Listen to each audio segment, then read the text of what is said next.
آج کل بہت سارے لوگ ملتے ہیں، وہ ڈاکٹر اسرار صاحب رحمہ اللہ کے گروپ کے تنقید کرتے رہتے ہیں.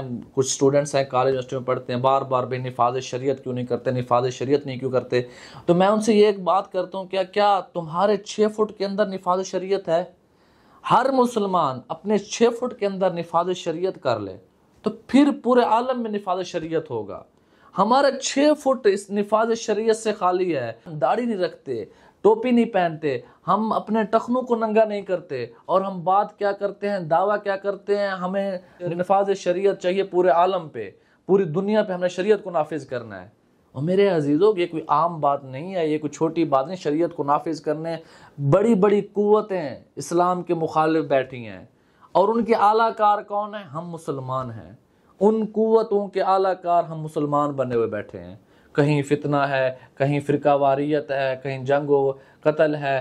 جس طرح عبداللہ بن سبا نے صحابہ کرام کے بارے میں جتنی جھوٹی روایات، من گھڑت روایات، لوگوں کو قصے کہانیاں سنا کر لوگوں کو گمراہ کیا، آج انہی باتوں کو پھیلایا جا رہا ہے. میں حیران ہوتا ہوں، جن کے ذریعے اسلام پہنچا ہے، جن کے ذریعے ہمیں قرآن پہنچا ہے، جن کے ذریعے صحابہ کرام کے ذریعے ہمیں قرآن اور اسلام پہنچا ہے، آج لوگ ان پر شک کیے بیٹھے ہیں، لوگ ان پہ تنقید کر رہے ہیں. یہ باطل قوتوں کی سب سے پہلی سیڑھی تھی. انہوں نے کیا کیا؟ پہلے یہ کہا کہ جو علماء کرام ہیں ان کے خلاف لوگوں کو بھڑکا دو.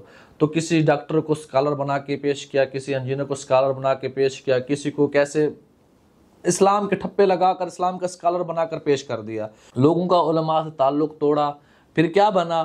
پھر اس طرح ایسا کرتے کرتے جو شک و شبہات کی من گھڑت روایات تھی، جو اختلافی روایات تھی، ان کو لے کر جو اسکالر انہوں نے بنائے ہوئے تھے، اپنے مورچے جو پیدا کیے ہوئے تھے، ان اعلیٰ کار کو وہ کامزی میں لگا دیا. پھر جو اسلامی روایات ہیں جن کے اندر بحث و مباحثہ ہے، جن کے اندر شک و شبہات ہے، جو ناقد قسم کی روایات ہیں، ان کو لوگوں کے اندر عام کر دو. تو آج وہ روایات عام ہو چکی ہیں. لوگ علماء سے ہٹ کر اسکالرز کے بھی چل پڑے ہیں جن کو دین کا کچھ پتہ نہیں ہے. پھر کیا کہتے ہیں کہ ہمیں نفاذ شریعت چاہیے. وہ نفاذ شریعت تب ہوگا جب تم علماء کی اتباع میں چلو گے. اب افغانستان ہے، کیا وہاں اس طرح کے اسکالر بنے بیٹھے ہیں؟ کہ اس طرح کے اسکالرز کی وجہ سے وہاں نفاذ شریعت ہے؟ نہیں میرے بھائی، علماء کی وجہ سے ہے. کن عالما او متعلما او متبعا او محبا ولا تکن خامسا فتہلکا. عالم بن جاؤ تمہاری مرضی، طالب علم بن جاؤ تمہاری مرضی، علماء کے پیچھے چلنے والے بن جاؤ تمہاری مرضی.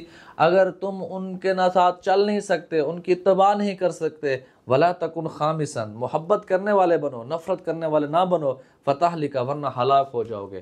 آج علماء سے نفرت کی وجہ سے، آج علماء سے بغض کی وجہ سے، ان پر تنقید کرنے کی وجہ سے پوری قوم شریعت سے، حق بات سے دور ہو چکا ہے. اللہ پاک کا قرآن پاک میں ارشاد ہے، یا ایھا الذین آمنوا اوفوا بالعقود، اپنے کیے وعدے پورے کرو. مفسرین کے مختلف اقوال ہیں کہ وعدوں سے کیا مراد ہے، عہد سے کیا مراد ہے. کچھ کہتے ہیں جو عالم ارواح نے، انسانوں نے اللہ سے جو وعدہ کیا تھا کہ اللہ ہم جا کے دنیا میں آپ کی اتباع کریں گے، ہم آپ کو اپنا رب مانیں گے، یہاں اس وعدے کا تذکرہ ہے. دوسرا کہ کیا بات فرمائے، ابن عباس کی تفسیر ہے، وہ فرماتے ہیں اس وعدوں سے مراد یہ ہے کہ جو تمہارے ذمہ فرائض ہیں، جو تمہارے ذمہ ڈیوٹیاں ہیں، تم کسی جگہ نوکری کرتے ہو، تمہارے اوپر جتنی بھی ذمہ داری ہیں، یا ایھا الذین آمنوا اوفوا بالعقود سے مراد یہ ہے کہ تم اپنے ذمہ داریاں پوری کرو، اپنی ڈیوٹیاں سر انجام حق طریقے سے دو، سچ طریقے سے دو. تو میرے عزیز، ہم بجائے ان سکالر سے جڑنے کے، بجائے ہم حق بات کے اوپر تنقید کرنے کے، ہم بات کو سمجھنے کی کوشش کریں. ہمیں اللہ نے عقل دیا نا، عقل، تو ہم اس عقل کو صحیح طریقے پہ استعمال کریں. فتنوں کا دور ہے، ہر قدم پہ فتنے ہیں، کانٹے بچھے ہوئے ہیں. حق بات اگر ڈھونڈنا ہے، اگر کامیاب ہونا ہے، اگر اللہ تک پہنچنا ہے، تو علماء کے پیچھے چلو، علماء سے سیکھو، دین سیکھو. آج جتنے لوگ تنقید کرتے ہیں، جو لوگ علماء کے اوپر غلط بولتے ہیں، میں بڑے افسوس سے کہتا ہوں، میں تنقید نہیں کر رہا ان پہ. انہیں نماز قرآن تک کا نہیں پتہ کہ نماز پڑھنی کیسی ہے، قرآن کیسے پڑھنا ہے. آپ تبلیغ میں جا کے دیکھیں، جو لوگ نئے نئے تبلیغ میں آ رہے ہوتے ہیں، جن کی عمر 30 ہوتی ہے، 35 ہوتی ہے، 25 سال ہوتی ہے، انہیں درود شریف پڑھنا نہیں آتا. انہیں کچھ پڑھنا نہیں آتا، وہ کہ تبلیغ میں سیکھ رہے ہوتے ہیں، لیکن ایک سوال بنتا ہے، یہاں میں ایک سوال کر رہا ہوں، میں ان کے اوپر تنقید نہیں کر رہا کہ وہ انہوں نے 25 سال 30 سال جو زندگی کے گزارے ہیں، جو ان کو درود پڑھنا نہیں آ رہا تھا، نماز پڑھنا نہیں آ رہا تھا، تو انہوں نے 25-30 سال کہاں گزارے ہیں؟ کیا وہ اتنا بڑا عرصہ جو انہوں نے ضائع کیا ہے، کیا ان کو اس بات کا افسوس نہیں کرنا چاہیے؟ یہ تو وہ لوگ ہیں جن کو اللہ لے آتا ہے، جو اپنے کچھ سیکھنے کے لیے نکل آتے ہیں، لیکن جو لوگ پوری زندگی نہیں نکلتے، ان کو اس بات کی فکر نہیں کرنی؟ کیا انہوں نے نہیں سوچنا کہ ہم نے مرنا ہے، ہمیں قرآن پڑھنا ہے؟ کتنے لوگ ہیں، لاکھوں کروڑوں کے اندر لوگ ہیں جو پوری زندگی قرآن کو ہاتھ نہیں لگاتے۔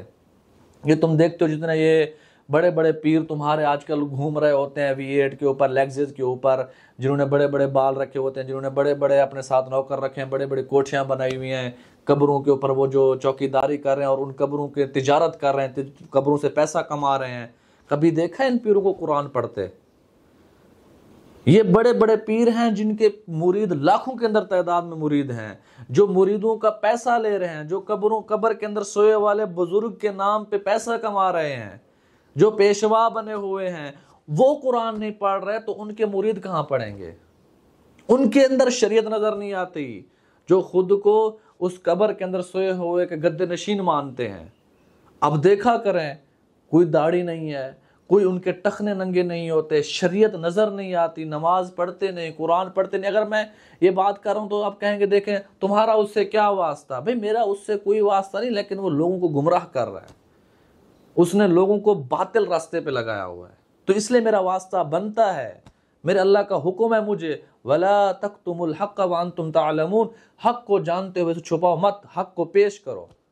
میں نہیں کہتا ہوں کہ میں بڑا عالم ہوں، کہ بڑا مفتی ہوں، بڑا اسکالر ہوں، نہیں، لیکن جو چیز میں پڑھ کے آیا ہوں، جو چیز میں سمجھتا ہوں کہ برا ہے، جو چیز قرآن اور حدیث نے مجھے بتایا ہے کہ یہ لوگ غلط کر رہے ہیں، تو میں وہ کہوں گا، وہ میں لوگوں کے سامنے پیش کروں گا۔ میری کسی سے کوئی دشمنی نہیں، کوئی نفرت نہیں، میں سب سے محبت کرتا ہوں، میرے دوست ہیں، میں اہل تشیعوں کے ساتھ اٹھتا بیٹھتا ہوں، کھاتا پیتا ہوں، لیکن حق کے بات میں ان کو بھی کہوں گا۔ جہاں وہ غلط بات کریں گے میں ان کو ٹوکوں گا کہ بھئی یہ تم یہاں غلط کہہ رہے ہو، یہ حق بات یہ ہے۔ ہمیں ہمارے استاد مولانا صاحب نے ہمیں تربیت دی، سب سے محبت کرو، سب کے ساتھ اٹھو، کسی سے نفرت نہ کرو۔ رسول اللہ صلی اللہ علیہ وسلم کی سیرت سے ہمیں یہی ملتا ہے، ہمارے نبی نے کبھی کسی سے نفرت نہیں کی۔ کوئی یہودی کا بچہ بیمار تھا تو اس کی یاد کے لیے پہنچ گیا، عبداللہ بن ابی مرا تو اس کو جنازہ اللہ کے نبی نے پڑھایا، ان کو اپنا لعاب مبارک ان کے منہ میں ڈالا، ان کو اپنا کرتا پہنایا۔ ہمارے نبی کی سیرت ہمیں یہ سکھلاتی ہے کہ تم سب سے محبت کرو اس لیے کہ وہ دین پہ چلے، تم اس سے محبت کرو اس لیے کہ وہ شریعت پہ چلنے والا بن جائے، تم اس کو اتنا عزت دو، اتنا اکرام کرو کہ وہ اپنے بھٹکے ہوئے راستوں کو چھوڑ کر سیدھے راہ پہ چلنے والا بن جائے۔ ہمیں حکم ہے قرآن میں، اب ہر جگہ سنتے ہیں وَأْمُرْ بِالْمَعْرُوفِ وَانْهَ عَنِ الْمُنْكَرِ كُنْتُمْ خَيْرَ أُمَّةٍ أُخْرِجَتْ لِلنَّاسِ، تم بہترین امت ہو۔ کس لیے بہترین امت ہو؟ تمہیں لوگوں کے لیے نکالا گیا ہے۔ کیا لوگوں کو نکالا؟ لوگوں کو پیسے دینے ہیں، آپ نے لوگوں کے اوپر آپ نے خرچ کرنا ہے؟ نہیں، تم نے لوگوں کو نیکی کی طرف لانا ہے، لوگوں کے ساتھ بھلائی والا معاملہ کرنا ہے، لوگوں کی مشکلات کو آسانیوں بدلنا ہے۔ اور سب سے بڑی آسانی کیا ہے کہ لوگوں کو تم ان کے غلط راستوں سے نکال کر، مشکل راہوں سے نکال کر، جہنم کے راستوں سے ہٹا کر جنت کی طرف لے آؤ۔ یہ سب سے بڑی بھلائی ہے۔ تو میرے عزیز، میں آپ سب سے یہی گزارش کرتا ہوں، اللہ کے واسطے حق بات کو سمجھیں۔ میری کسی سے کوئی نفرت نہیں، کوئی بغض نہیں، میرا کسی مسلک سے کوئی جھگڑا نہیں، لیکن میں عوام الناس سے یہی گزارش کرتا ہوں، صحیح بات سنیں، سمجھیں، اگر سمجھ آئے تو اس پہ عمل کریں۔ آپ ہر چیز کو تنقید کے تناظر میں نہ دیکھا کریں، بلکہ تنقید برائے اصلاح کے تناظر میں دیکھیں۔ میں آپ کو سب کو یہی گزارش کر رہا ہوں، بہت پرفتن دور چل رہا ہے،